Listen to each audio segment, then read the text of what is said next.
Hi boys and girls, I would like to show you how to make this neat little castle to go along with our book today. This castle folds up, so when you open the castle doors, there's something going on inside of your castle. It's pretty simple to make, just a little bit of cutting and a little bit of drawing with lines and shape that you already know, and you will get to be creative on the inside. So this is how you're going to start. You're going to get a piece of paper, and mine's purple because that's what I have here at home. You will probably be using something different at school. So you're going to take your paper so that it is long, or landscape, or what some of you call hot dog. And then I want you to fold it in half. So I guess you're folding what you would call hamburger. Okay. And then just open it back up so that you can see the folded line right down the middle. Now I want you to take this side of your paper and fold it over to the center line. Don't let it go past the center line so that your castle will be even, and just crease it down. And then take this side, fold it over to that center line as well so it meets the other side. They should not overlap. Whenever they close, you should not see any gap here at all. Ask for help if you need some help folding. Okay, so once you have it folded, then we're going to create the castle structure itself. So you'll need a pencil, and you're going to draw some squares at the top of the castle, because castles have those little fancy tops on them, like those key lines that we draw. These are actually called merlons and embrasures. They actually have names.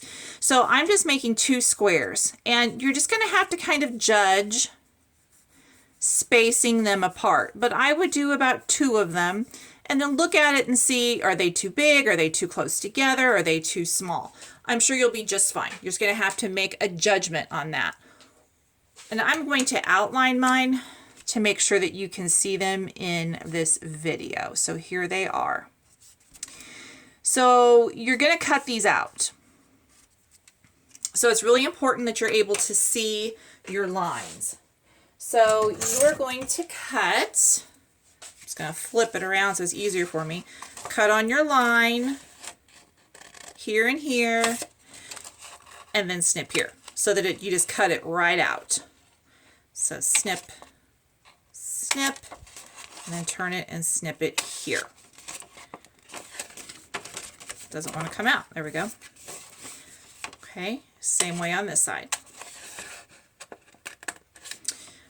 All right, oops, didn't quite get on my marker line there, did I? That's why you always want to do this part in pencil. But I wanted to make sure that you could see my lines. Okay, so here is, already looks like a castle, doesn't it? Okay, so then the next step is go back to your pencil. Again, I'm going to use marker because I want you to be able to see this, and you're going to be using markers soon. First of all, let's draw a door. A door is huge. Think about where the middle of this folded line is. Put your finger about where you think the middle is and just kind of put a little dot there to remind yourself. And then you're going to draw a curved line and a curved line. These doors are really big. They're big enough so that two riders on two horses can fit at the same time. But then there's usually a gate so that the guard on the other side is able to see who wants in the castle. So we're going to just make some straight horizontal lines and then make some vertical horizontals, but put an arrow at the end. So this is like a big black iron gate that protects everyone that's in the castle. There we go. Doesn't really matter how many of those you have. I have two on each side. If you fit three, that's perfectly fine. Okay, couple more things. So we need some windows. Windows are really high, so nobody can get inside. Start with a very thin rectangle, and then go ahead and make one on this side too. Try to make them the same size the best you can. And then you're going to make an arched window. This is actually called a Gothic arch because it points at the top. And then in mine, on my other example, I just colored them in. If you would rather add, maybe you want to add some, these are called mutton bars. I don't know why. If you want to add something like that, you could. Or if you want to draw something in your window, if there's a person looking out or something, you could do that. Be creative. Okay, and then we're going to imply the texture of the stones or the bricks that make the castle. We're not actually going to cover the whole thing.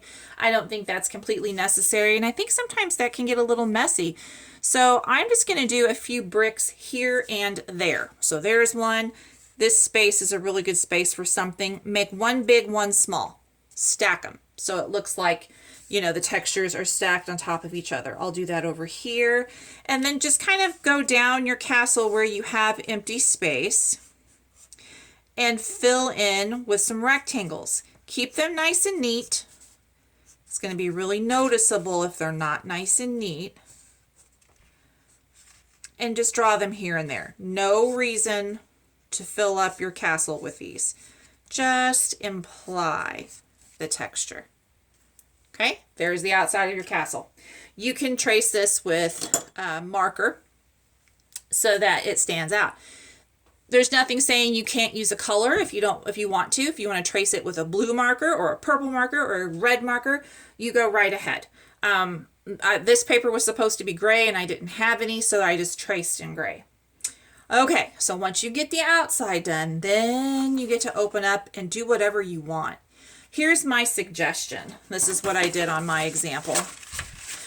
Castles are really big, so I divided it into two parts. I drew a line through the middle.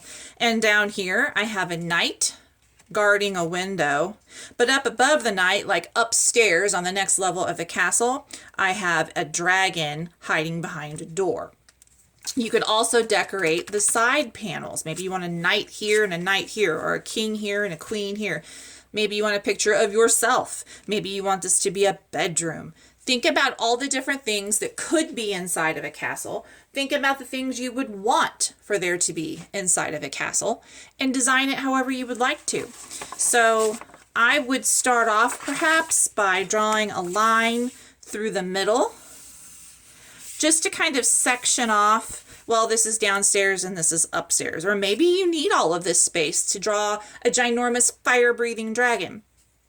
I want you to draw with your pencil, and then I want you to color with marker or crayon, and I want you to have fun. I want you to experiment and be very creative. Let your picture tell a story of what's going on inside of your castle.